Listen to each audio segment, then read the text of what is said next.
I met a Gypsy.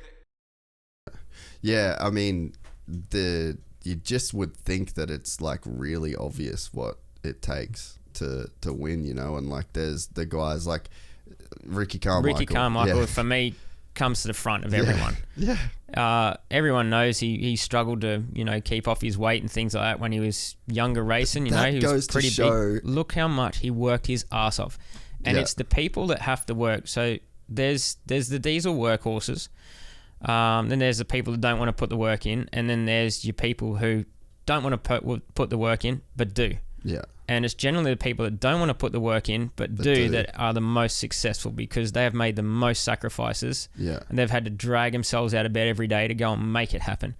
You get the diesels, which love training, love doing it all. They're out there just every day, but they're basically just flatlining. There's no peak troughs. They can't go and find that next level because it comes to them too much enjoyment. Yeah. And they're not taking themselves to that next level. They're just happy to train every day, and it's just this big sort of flowing rainbow.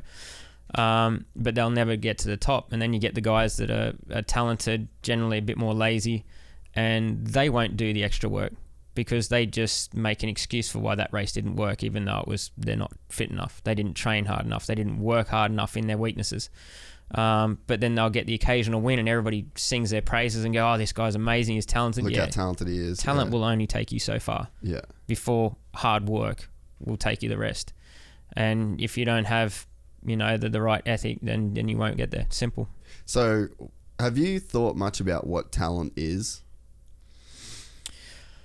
To a certain degree, but at the same time, no. Because I think talent is... There's a certain amount of natural talent, and then talent can be in other areas, which is work ethic. Yeah. Which is your talent doesn't necessarily mean a natural field talent. It can be hard work. There's so many people, you know, like for example, let's go Ryan Dungey. Yeah.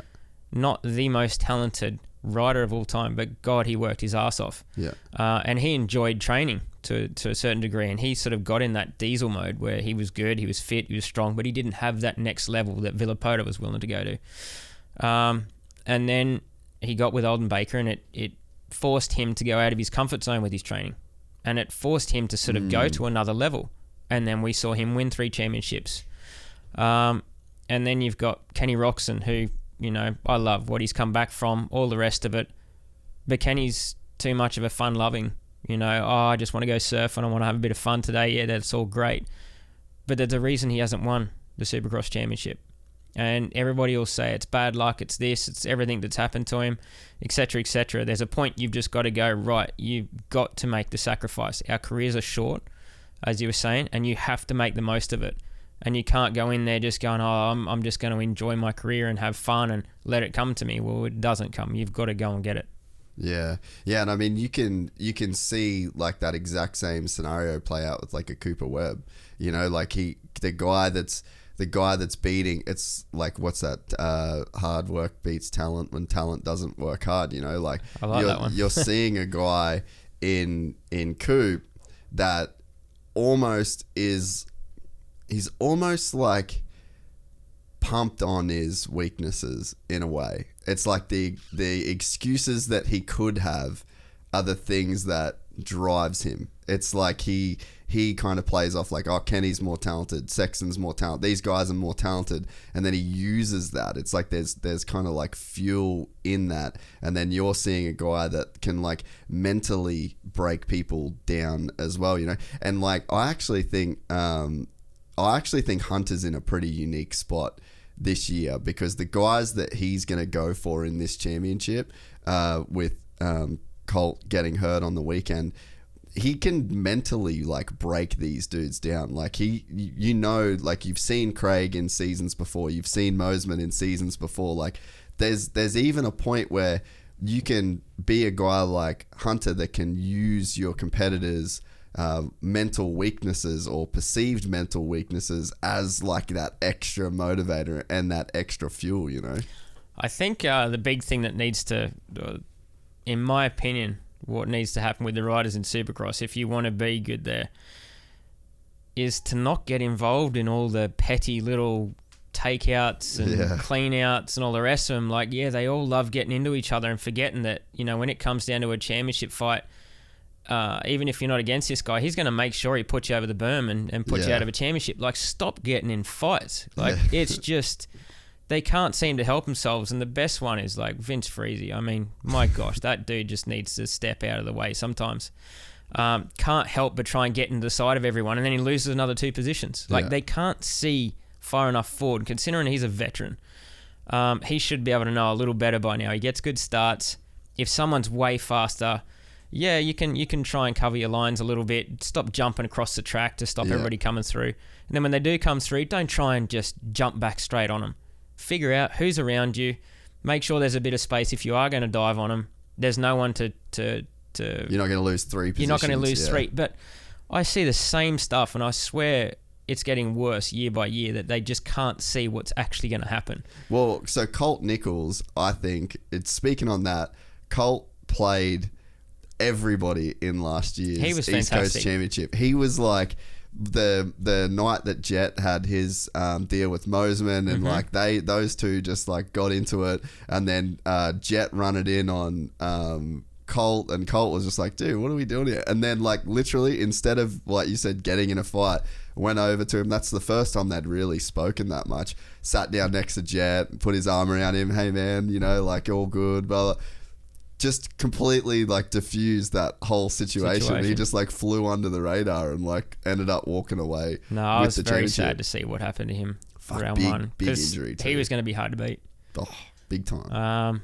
But, yeah, now it's sort of, you know, we don't really know what's going to happen. I think, like you said, Hunter's in a very, very strong position. Yeah.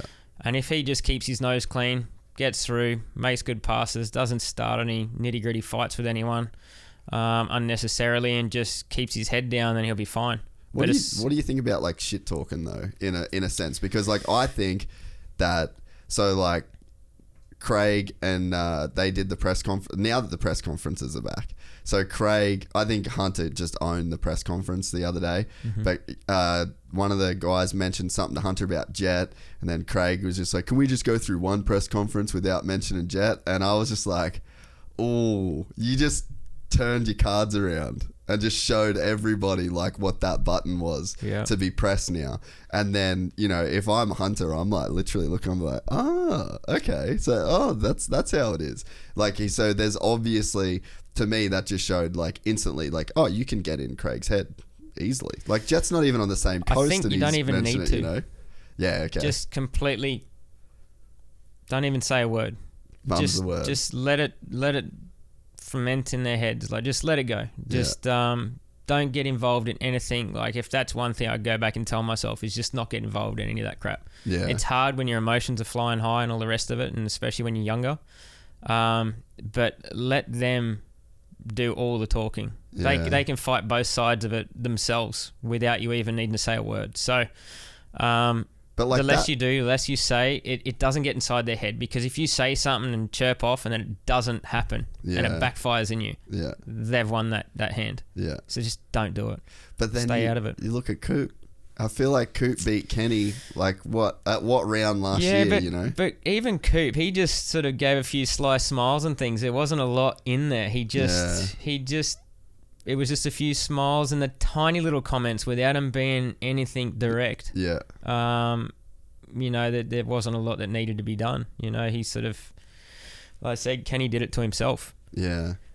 Kenny had the talent, speed, everything. And, you know, Coop just sort of keeps chugging away and keeps breaking him down. But it's because they know he's just there. He's just going to keep coming and keep coming. So if you just put yourself as that guy, you don't need to say a thing.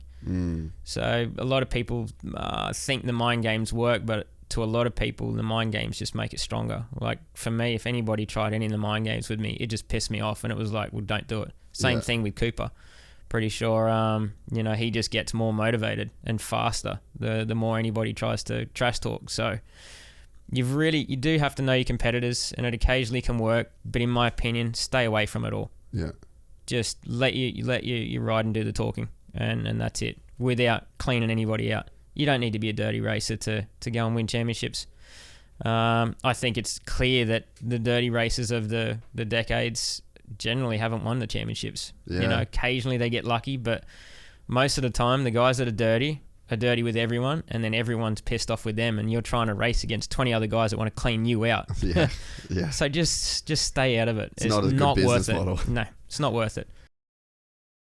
If you enjoyed this content, please like and subscribe. And to listen to the full 3-hour podcast, search Gypsy Tales in your favorite podcast platform or click the link in the description below.